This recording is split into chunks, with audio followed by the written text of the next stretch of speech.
sort of figure out the timing it takes to get, for the packets to get from you to the server to the client and the client to send one out, so that you can do your IP-ID probes properly.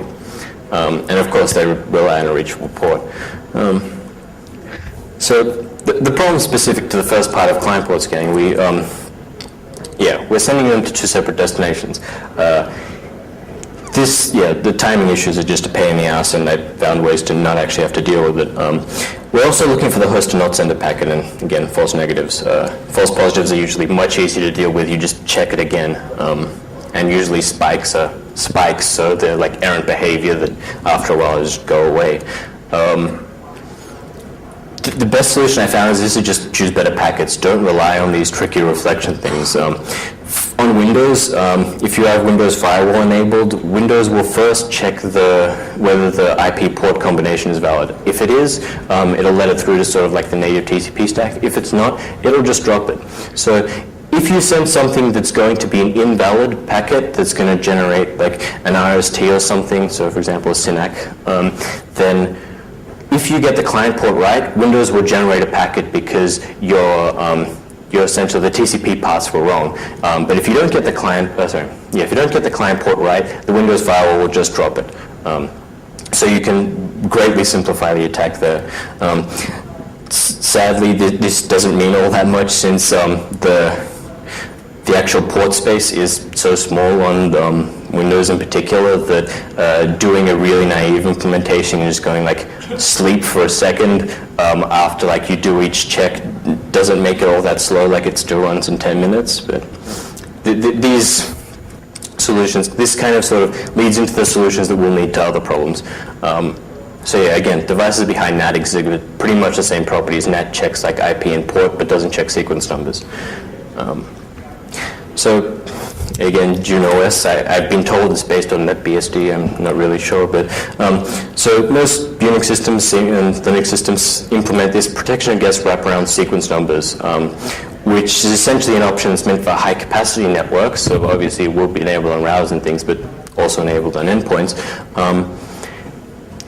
The idea is that if you're sending so much data that your sequence numbers wrap around quickly, you need some way to distinguish whether old errant packets should be discarded or not. They do this by having this TCP timestamp option, which they check. For us, this means that if we send like an ACK packet with the TCP timestamp option, this pause check is done before the sequence. It's done before the sequence and acknowledgement number check, but after the port number check. So we send a packet to, in this case, this would be the server, but we send a packet to the vulnerable host with the ports we're guessing and the IPs, and the TCP timestamp option with the timestamp set to 0. If the ports we guessed are incorrect, we get a packet back. If we guess them correct, the host will just drop this packet because of the TCP timestamp option and pause. Again, this lets us work without the nasty reflection issues, but it doesn't get rid of the fact that we're sort of doing negative scanning again. So the solution that I'm going to continue pursuing here is just try to find better packets. TCP implementations are really quite complex things. They have support for heaps of different options. They interact with many different protocols. They have fast paths for special cases. There's going to be lots of different ways that we can actually perform these kind of checks. So essentially it's just looking for different error conditions in different places and trying to make them essentially leak the information you want. Again, don't scan entire ranges when you're actually implementing this. Like previous to you had these 3,750 ports. It's much smaller than the whole 64K port range. And also note that Windows Arcade supports sequentially. There's a lot of these implementation details which kind of let you avoid whole stages of things. So the biggest problems really though were with parts 2 and 3. On Windows, ACK checking didn't really seem to be similar. I saw different results against different Windows boxes. Against my box, I saw that if I got the ACK exactly as what it was meant to be, I saw this circular sort of ACK checking condition. But if I didn't, the ACK checking just wasn't done at all. Scanning against like other Windows Windows computers on my network, I didn't see the circular ACK checking at all. So this seems really kind of just dodgy and unreliable. I'm not sure why my computer is different. It might be that it was scanning from within VMware, or it might be a specific fast path, I'm not quite sure. But essentially, over the network, this circular ACK checking doesn't exist. On one hand, this makes it easier. We don't need to send 2 ACK packets for every sequence number we're testing. So if we're only looking to inject data to sort of the vulnerable machine with sequential IP IDs, this means we send twice, like half the packets that we would have to if the ACK checking was circular. However, if we want to send data from sort of the vulnerable host to the other part of the connection, this presents a serious problem because we have no way of determining what the sequence number to that other host is. I currently have no solution to that. I'm still just looking for better packets to sort of send to these hosts to provoke different responses. But a huge problem we have here, again, is that we have to deal with traffic hosts, like, as I mentioned before, aren't static. The IP ID only tells us how many packets were sent. These packets may not in any way be related to our attack. No host is ever really completely idle. I sort of did this against idle hosts, and I saw they were still sending like 20, 30 packets a second, and even when they were idle, not really doing all that much.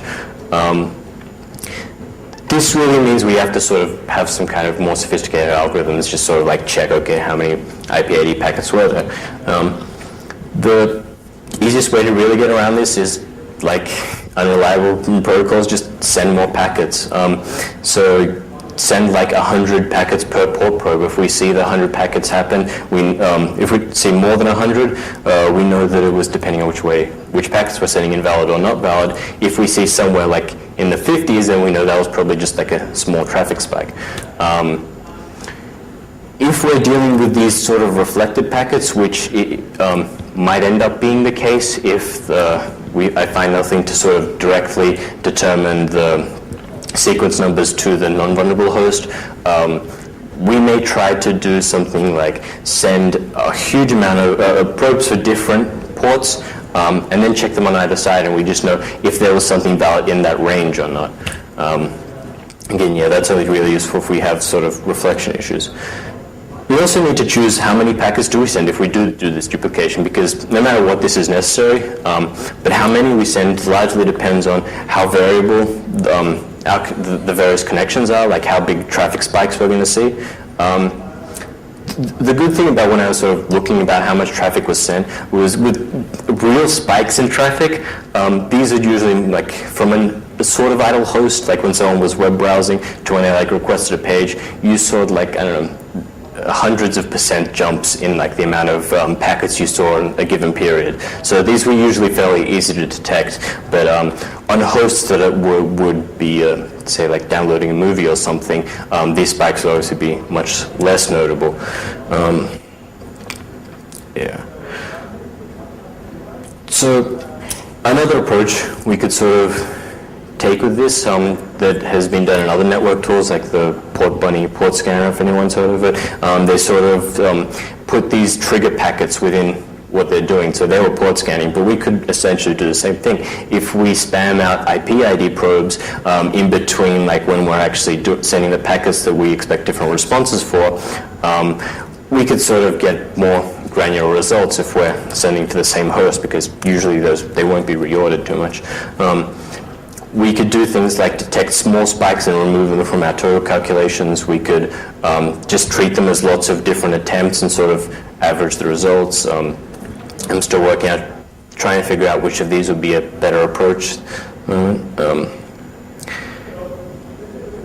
Yeah, again, these are just the issues. We need to keep looking for better packets to send here, because if we're doing sort of the like negative scanning, we'll end up with false negatives, which are much harder to detect than false positives most of the time. So the interesting thing is we'll be able to do this once it's actually done. So what kind of long-lived connections do we see out on the internet? BGP is probably the most obvious one. However, we already have tools and techniques to essentially denial of service TCP connections, so that's not so much of an issue. But there's still lots of telnet interfaces, so many routers we could potentially figure out where like an admin's connecting to and inject data into a telnet connection, which would be a particularly good target because since we don't, with binary protocols, it's much harder. But if you have a text-based protocol where malformed packets don't get the connection dropped, you just like inject a new line, your command, then another new line, and while what the user was doing sort of gets corrupted, your command still gets executed. You like now have an account on this router. Yeah. Also, TCP interacts and the IP stacks interact with a bunch of different protocols. ICMP in particular, since it's meant to convey error messages and things about what's happening on the network. ICMP has this sort of like next hop redirects that are supported mostly on endpoints, but I've sort of seen some things alluding to the fact that some routers also support this. I haven't really been able to confirm this, but it's feasible that maybe some of the Linux-based routers do actually support them. If we could the things we need to know to sort of spoof ICMP redirects are like the same things we need to know to sort of inject data blindly into a TCP connection. If we have some kind of path of routers across the internet which support ICMP redirects, we could potentially just tell them all, okay, send these packets along this path and have them just come to us, and making this not just a blind attack, but actually being able to see packets.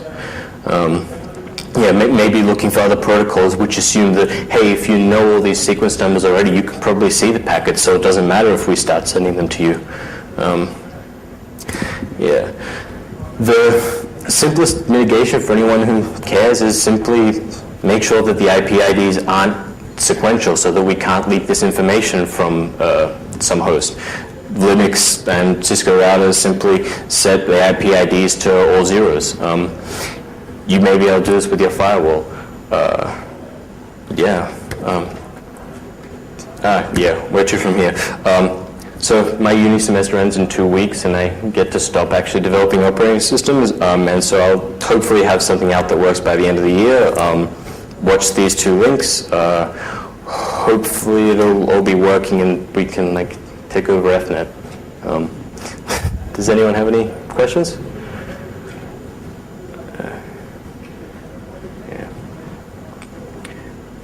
Also, if anyone is like a network ninja, please come talk to me. I'd love to discuss this and like places where it could go, and like get your advice on like where this could be taken. Like I said, I'm not really much of a networks guy. I would love to talk to someone who is. But yeah, if there's no more questions, I think I'm done. Thanks, everyone.